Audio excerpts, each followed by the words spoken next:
Hi అండి. నమస్తే. ఇవాళ నేను బీరకాయ చట్నీ అండ్ బీరకాయ కర్రీ చేయబోతున్నాను. బీరకాయ చట్నీలోకి కావాల్సిన పదార్థాలు: ముందుగా ధనియాలు, జీలకర్ర తీసుకొని వాటిని రెండింటిని బాగా వేపుకొని పక్కకు తీసుకోవాలి. తర్వాత బీరకాయల్ని చిన్న చిన్న పీసెస్ లాగా కట్ చేసి పెట్టుకోవాలి. టమోటో, పచ్చిమిర్చిని కూడా చిన్న పీసెస్ లాగా కట్ చేసుకొని రెడీగా ఉంచుకోవాలి. అవి రెడీ అయిన తర్వాత ఇవి వేపుకొని పక్కన పెట్టుకోవాలి. జీలకర్ర, ధనియాలు. తర్వాత ఆయిల్ వేసుకొని బీరకాయ, ఫస్ట్ టమాటా, పచ్చిమిర్చి వేసుకొని వేపుకోవాలి.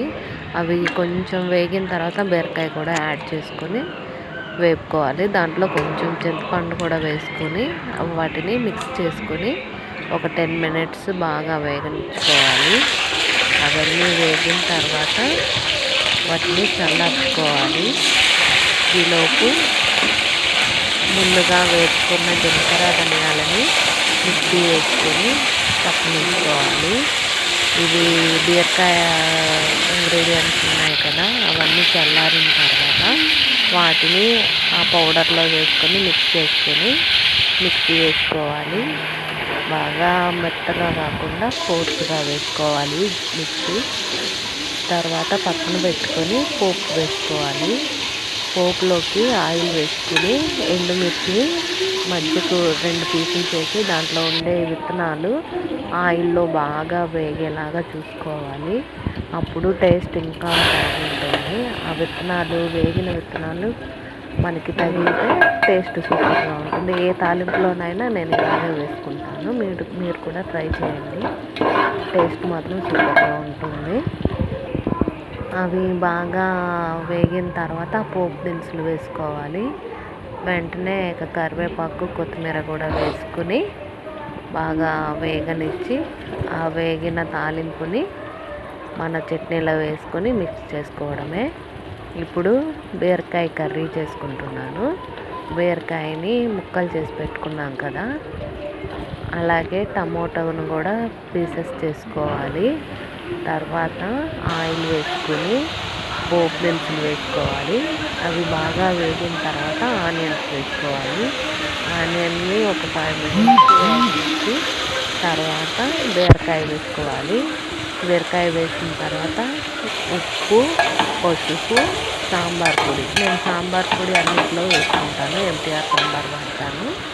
అన్నిట్లోకి టేస్ట్ చాలా బాగుంటుంది. అన్నిట్లో వేస్తాను నేను, చికెన్తో సహా అన్నిట్లో వేసుకుంటాను. మీరు కూడా ట్రై చేయండి. ఇవన్నీ వేసుకొని మూత పెట్టుకొని ఒక 10 minutes బాగా ఉడకనివ్వాలి బీరకాయని. బీరకాయలో వాటర్ ఉంటే టేస్ట్ అంతగా రాదు. ఆ వాటర్ అంతా ఇంకిపోవాలి. అప్పుడే మనకు బీరకాయ టేస్ట్ బాగుంటుంది. బీరకాయ వేసిన వెంటనే నానబెట్టుకున్న శనగపప్పు కూడా వేసుకోవాలి. అప్పుడే బీరకాయతో పాటు శనగపప్పు కూడా మెత్తగా ఉడుకుతుంది, లేకపోతే సరిగా ఉడకదు.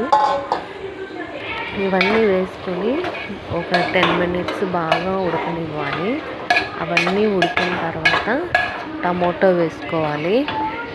టమోటో వేసుకొని ఒక 10 minutes టమోటా కూడా మగ్గించుకోవాలి.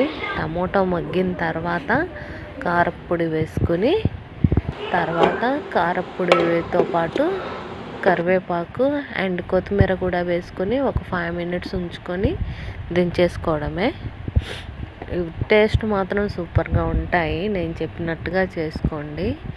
MTR సాంబార్ పొడి సూపర్గా ఉంటుంది అన్ని కర్రీస్లలోకి. నేను అన్నిట్లోకి యూజ్ చేసుకుంటాను. మీరు కూడా ట్రై చేయండి.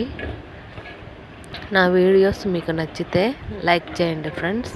అలాగే నా ఛానల్ని సబ్స్క్రైబ్ చేయండి. లైక్ చేస్తే నా వీడియోస్ ఇంకా కొంతమందికి రీచ్ అవుతాయి. లేకపోతే అవి ఎవరికి ప్రమోట్ అవ్వవు. మీరు లైక్ చేస్తే నా వీడియోస్ ఇంకొంతమందికి వెళ్తాయి. అలా నాకు వ్యూస్ పెరుగుతాయి. నా ఛానల్ని సబ్స్క్రైబ్ చేయండి ఫ్రెండ్స్. Thank you. చట్నీలోకి ఇంకా చెప్పడం మర్చిపోయాను. చట్నీలో కొంచెం నువ్వులు ఉంటే నువ్వులు కూడా వేసుకుంటే చట్నీ చాలా టేస్టీగా ఉంటుంది. అది డిఫరెంట్ టేస్ట్ కూడా యాడ్ అవుతుంది నువ్వులు వేసుకుంటే. మీరు ఒకసారి ట్రై చేయండి. నా దగ్గర నువ్వులు లేవు, అందుకే ఇప్పుడు చట్నీలో నేను నువ్వులు వేయలేదు. మీకు ఉంటే ధనియాలు, జీలకర్ర వాటితో పాటే వేపుకొని పౌడర్ చేసి పెట్టుకోండి. సూపర్గా ఉంటుందండి. టేస్ట్ మాత్రం చాలా బాగుంటుంది. నా దగ్గర లేవు, అందుకే నేను వేసి చూపించలేదు. మీరు ఉంటే మాత్రం ఖచ్చితంగా వేసుకొని ప్రిపేర్ చేసుకోండి. రైస్లోకి, టిఫిన్స్లోకి చాలా బాగుంటుంది. నా వీడియోస్కి లైక్ చేసి సబ్స్క్రైబ్ అవ్వండి ఫ్రెండ్స్. థ్యాంక్ యూ అండి. Thank you for watching my videos.